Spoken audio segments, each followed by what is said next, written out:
Qarab qarasiz, endi yana o'sha aytib o'taman, yomonlari ham bor-da. Sizlarga aytibdi, yoninglar ataka o'tmanglar. Yomonlari ham bor erkaklar. No, erkak kishilar nimadir deyaptimi ayol kishiga, so'kyaptimi? Hech qachon yomon bo'lsin, munosabatlarimiz buzilsin demaydi. Nabarot, to'g'ri yursin, men rashqim bor, erkak kishiman, meni chestimga, g'ururimga ta'sir qiladi bu narsa. Qo'pol aytganda deyish uchun gapiradi xolos. Shu narsani tushunmasdan, eshitmasdan gap qaytarib tortishib talashsa erkak kishi соответственно zver uyg'onadi. Qanaqa qilib erkak kishi bo'ysundirishi kerak, bo'ysunishi kerak bu narsaga. Qanaqa qilib rozi bo'lishi kerak, o'zini ayolini shuni tashqariga qandaydir noto'g'ri video chiqarib yuborish uchun. Bu erkak kishi обозлобленный bo'ladi, reально o'ziga qanaqadir qaysidir ma'noda javob bermay qolishi ham mumkin.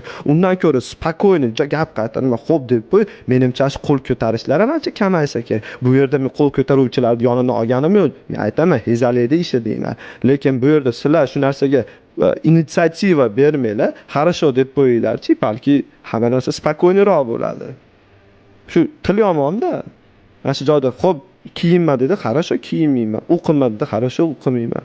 Afsus, mana shu narsalar ham bizda gapiryapti va abuser, yomon erkak, abuser. O'rganib olishgan.